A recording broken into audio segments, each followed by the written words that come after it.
Okay, this is our new chapter, that is transition elements part 1. Okay, do you have any idea about transition elements? So, contoh-contoh elemen dalam transition element, kita ada iron, kita ada lead, kemudian kita ada manganese, okay, platinum, okay. Ini contoh elemen dalam transition elements. So, elemen dalam transition element dia bermula daripada group 3 to group 12. Okay. So, this is last topic for semester 2. Okay, here is the D block elements, okay, and this is the table of physical trend of transition elements when you across the period. Okay, this one is from titanium to cobalt. Okay, here is the proton number, okay, electronic configuration, atomic radius, melting and boiling point, and their density. Okay, as you can see, all elements in D block elements, okay, dia punya valence electronic configuration dia ialah 3D and 4S. Okay, semua sama 3D and 4S. Okay, what is different between transition elements and D block elements? So, transition elements are defined as D block elements that can form at least one stable ion with an incomplete subshell of D orbitals. Okay, jadi saya tunjuk tadi dalam transition element, D block element, semua dia punya valence electronic configuration dia ada D and S orbital. Okay, so untuk transition element dia mesti form at least one stable ion with an incomplete subshell of D orbitals. Okay, hence scandium and zinc are not considered as transition elements. Okay, walau bagaimanapun scandium and zinc bukan transition element walaupun dia duduk dalam D block.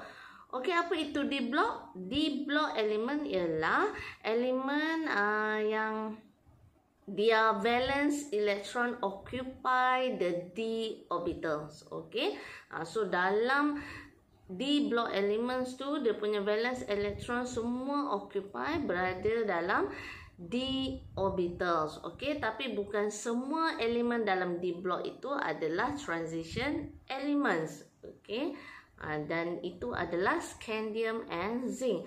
Okay, kita tengok kenapa. Yang pertama kita ada scandium. So, the stable ion for scandium is Sc3+. Okay, this is the electronic configuration for scandium. Ar argon 3D1 4S2. Okay, jadi daripada atom nak jadi ion, okay, dia punya stable ion ialah Sc3+, means dia kena release 3 electron. So 3 electrons tu, okay, first second electron kita ambil daripada 4s orbital. Okay, itu elektron yang pertama, elektron yang kedua. Kemudian, okay, elektron yang ketiga kita ambil daripada ni. Okay, kita ambil daripada 3D orbital. Okay, jadi untuk scandium ion, dia punya electronic configuration dia ialah Ar3D0. Okay, maksudnya dia punya stable ion tiada elektron dalam D orbital. That's why dia bukan transition element, where the 3D orbital is empty. So, bila kosong, kita consider dia sebagai D block element tapi bukan transition element. So, another one, kita ada lagi satu ialah zinc.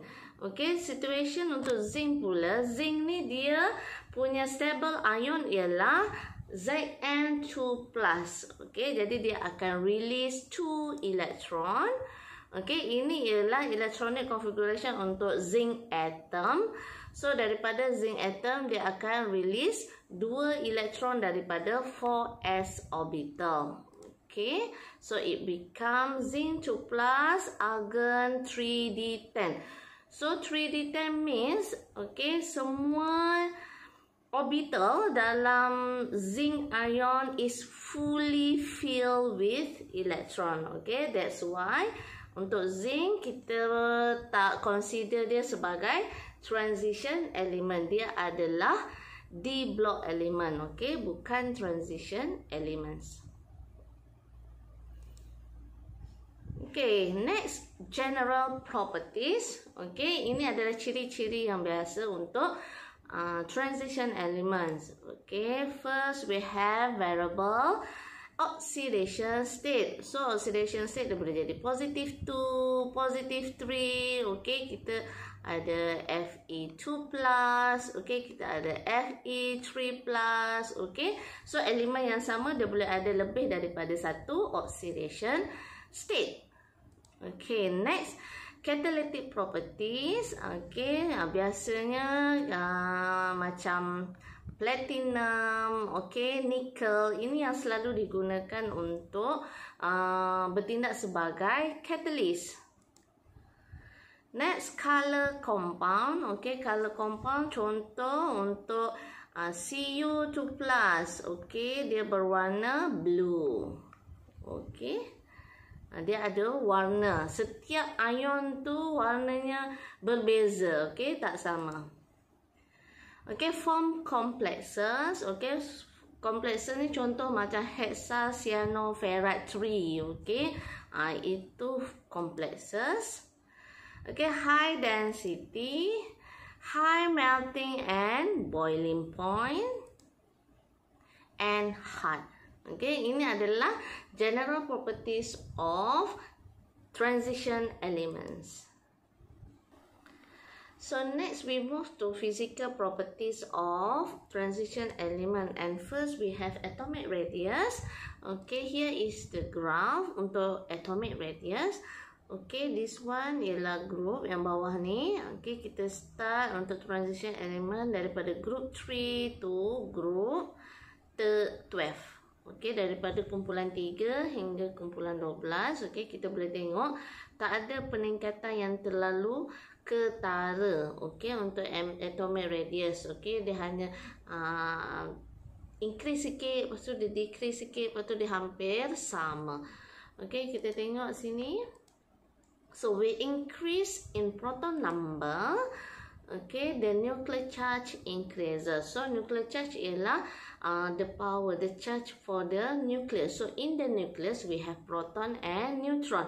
Proton positive charge, neutron is neutral. Therefore, bila proton number increase, the nuclear charge also increases. Okay, and the shielding effect increases because the additional electron is filled in the inner 3D orbitals. Okay, untuk transition element, dia punya valence electron semua akan masuk dekat 3D orbitals. Okay, that's why shielding effect also increases. So, increasing nuclear charge causes the atomic radius to decrease. Okay, sebab bila nuclear charge increase, okay, dia akan attract, okay, the power untuk attract more electron to the nucleus lebih kuat, okay, menyebabkan atomic radius to decrease. But increasing shielding effect causes the atomic radius to increase. Okay, so these two factors are cancelling each other. Therefore, the atomic radii remain almost constant when going across the period. Okay, jadi satu menyebabkan saiz atomik increase, satu menyebabkan size atomic decrease. So these two factor dia akan cancel each other, menyebabkan size of the elements remains almost constant. Okay, when you going across the period, merentasi color. Okay, next is first ionization energy. Okay, kalau kita tengok sama juga. This one is the group number. So for transition element, kita start with group 13 to group 12. Okay, ada peningkatan. Okay, dia punya trend kita nampak increase. Okay, tapi tak ada perubahan yang ketara. In moving across the series of metal from scandium to zinc, a small change in the values of the first ionization energies is observed. Okay, dia ada perubahan yang besar lah, hanya perubahan yang kecil sahaja yang kita boleh dapat lah. Okay, this is due to the increases in the shielding effect shields the 4s electrons from the nucleus. Okay, the second ionization energy for chromium and copper is slightly higher than expected. Okay, this is because the second electron is removed from the half field and completely fill the orbital, which is stable. Okay, yang ni ada dalam semester 1. Okay, tajuk electronic configuration. So awak tahu kenapa untuk chromium and copper dia punya second electron, okay, nak remove second electron tu memerlukan tenaga yang lebih tinggi sebab dia berada dalam keadaan half fill and full fill di orbital, okay, which is more stable. Okay, the third ionization energy for manganese and the fourth ionization energy is slightly higher than expected because these electrons are removed from the stable 3d5 orbitals. Okay, jadi untuk buat dia punya ionization energy, jadi awak kena tahu susun dia punya electronic configuration. Okay, contohnya kalau saya ada sini 3d6 4s2. Okay, jadi untuk first and second ionization dia rendah. Okay, sebab kita nak remove daripada 4s orbital. Tapi bila okay, nak remove yang ketiga pun, okay, 1, 2, 3. Okay, 1, 2, 3, 4, 5. Okay, 1, 2, 3, 4, 5, 6.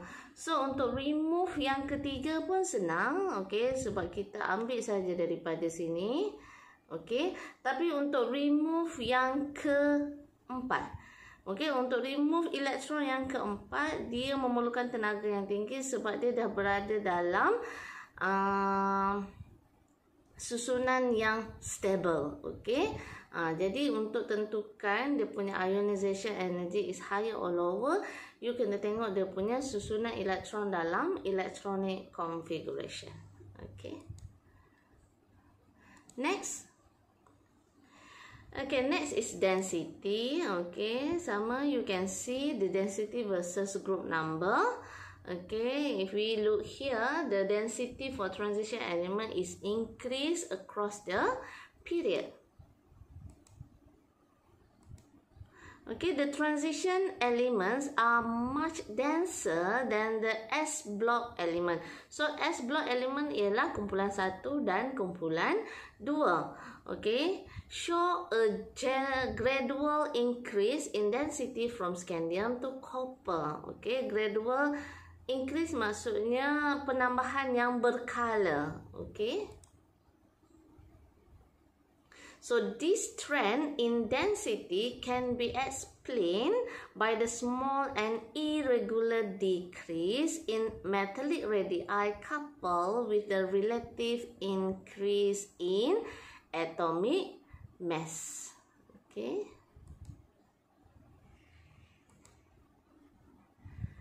So next, melting and boiling point. Okay. Kalau kita tengok dia punya melting and boiling point tu ada increase, decrease, increase, decrease. Okay. So the melting and boiling point of the transition metals are both high in comparison to main group element. Maksudnya di sini, walaupun tadi kita nampak ada peningkatan penurunan itu, tetapi dia punya melting and boiling point adalah sangat tinggi berbanding kumpulan 1, kumpulan 2, kumpulan 13. Okey, sebab apa? So this arises from strong metallic bonding in transition metals, which occurs due to delocalization of electrons. So dalam transition metals dia ada metallic bonding. Okay, semakin banyak electrovalence, semakin kuat dia punya metallic bonding. Okay, that's why untuk transition metal dia punya melting and boiling point is very high.